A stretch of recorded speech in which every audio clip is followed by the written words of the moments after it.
तुम्हारी गुरु हमारी दक्षिणा हमारी पूर्ण हो जाएगी। भगवान ने कहा कैसा था, कहाँ गया था? तो कहा समुद्र में गया था और समुद्र के किनारे ही वो वहीं से लुप्त हो गया, फिर वापस नहीं आया। 12 वर्ष का बालक था हमारा।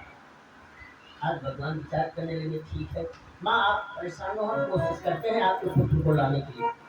कृष्ण बलराम दोनों चले जाते हैं समुद्र के किनारे। समुद्र को कहते हैं समुद्र देव आप प्रकट हो जाओ।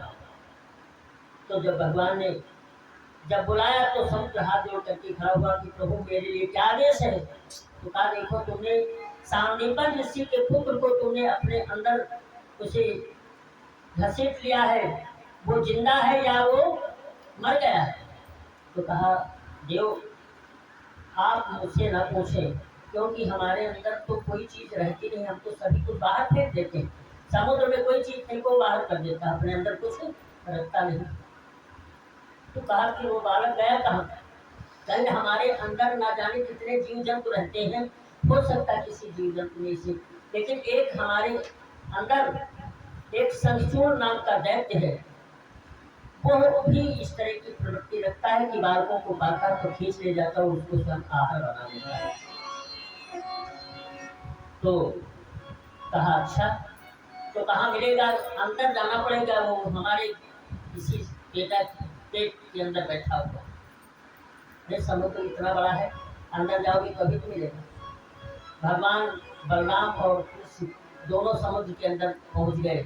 तो शंखचूड़ नाम का जो वहां पर दैत्य बैठा था उसके पास पहुंच गए। कहने लगे क्यों तुमने सांदीपन ऋषि के पुत्र को कहाँ रखा?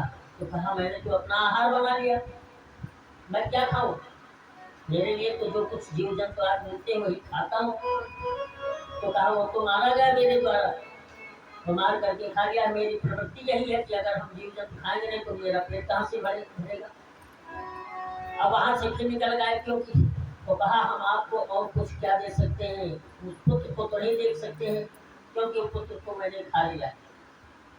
आपके लिए 2 शंख उसने दिए, एक पांचजन नाम का और एक देवदत्त नाम के 2 शंख दिए, दोनों लेकर के वापस ले आए।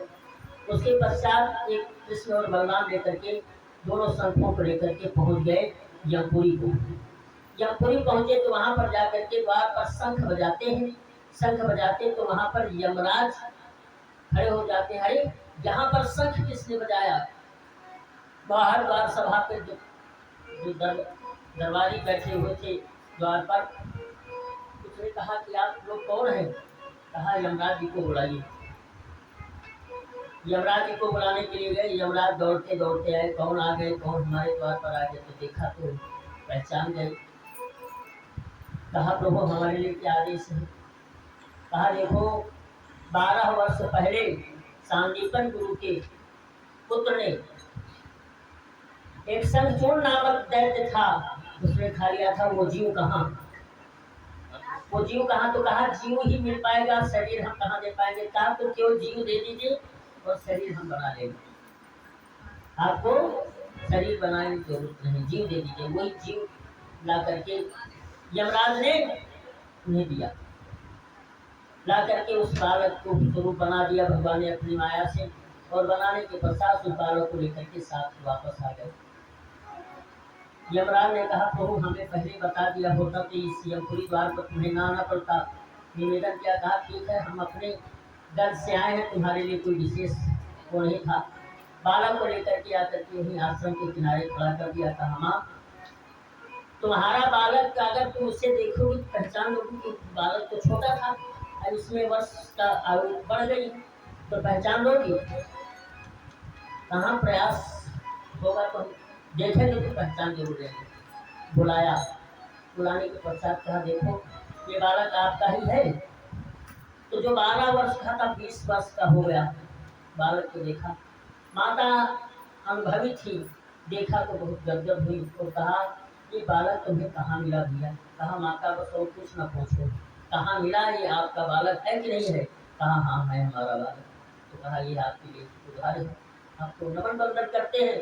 इस तरह से भगवान ने ये अपने प्रतिभा से जो वरदान मांगा था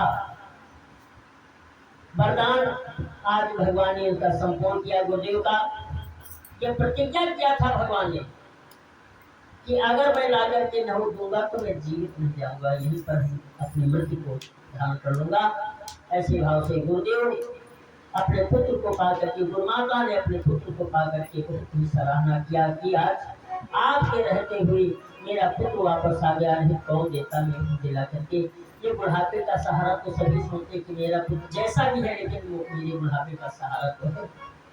आप प्रसन्न चित होकर के आशीर्वाद दिया। रथ आया और रथ पर सवार होकर के पुनः वापस अपने ब्रजधाम को आ गए, द्वारका ये मथुरा आ गए। तदुपरांत भगवान को एक दिन याद आया कि हमारी गोपिकाएं, मैंने तो कहा था कि हम 3 दिन में वापस आ जाऊंगा, परसों आ जाऊंगा, लेकिन इतने दिन हो गए। लेकिन अगर मैं जाऊंगा तो मेरे लिए बहुत ही अनिष्टकारी होगा, हमारे सभी काम रुक जाएंगे। तो भगवान ने कहा, उद्धव जी उनके परम मित्र थे, परम मित्र थे। उनसे कहा कि देखो उद्धव जी, उद्धव मोहि ब्रज विसरत ना, ब्रज हमसे विसर नहीं रहा, तो उसके लिए कोई उपाय करो। तो कहा हम आपके लिए क्या करें। और उद्धव जी को अपने ज्ञान का बहुत बड़ा घमंड था, बहुत घमंड था कि मेरा जैसा ज्ञानवान कोई दूसरा नहीं है। उद्धव जी को कहा कि देखो तुम हमारे ब्रजधाम को जाओ, गोपिकाएं जो हमारे प्रति उनकी जो भावना है उस भावना में ध्यान भर दो, उनके अंदर जो प्रेम की पराकाष्ठा बनी उसको खत्म कर दो। कहा अरे प्रभु आप चिंता ना करें, हमें जाने की देरी है, बस क्यों मैं जाऊंगा, अपने ज्ञान से सभी के पर्दाफाश कर देंगे, जो के अंदर जो भरा हुआ है ना कचरा वो साफ कर देंगे। ठीक जाओ, लेकिन कहीं हम आ जाएंगे तब जब आप अपना रथ दे दीजिए और अपना मुकुट हमें दे दीजिए, अपना पीताम्बर दे दीजिए, तब जाऊंगा। ठीक है, अपना पीताम्बर दे दिया, अपना मुकुट दे दिया, अपना रथ दे दिया। आप सर खर्च करके उद्धव जी ब्रज पहुंच गए। ब्रज के दरवाजे पे जैसे ही द्वार पर पहुंचे, कहाँ पर, मथुरा वृंदावन में। मथुरा से वृंदावन पहुंच करके जो वृंदावन में ज्यों ही घुसे, तो क्योंकि जब भगवान का मुकुट लगाए हुए, पीताम्बर ओढ़े हुए, तो सभी ने एक ये विषय सोचा कि मेरा कान्हा शायद वापस आ गया। सभी देखते लेकिन मुख तो बदला हुआ लग रहा है। तो किसी ने पूछा कि ये कोई लग तो रहा, वैसे ही दूर से रथ पर देखा लेकिन वैसा है नहीं मुकुट का। जब पहुंचे तो हमारा कान्हा तो सांवला था, ये गोरे थे, बस इतना ही अंतर था।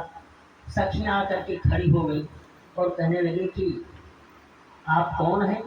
ये मेरे कान्हा का रथ, ये मुकुट, ये पीताम्बर, ये सब उन्हीं का है, तुम कौन हो।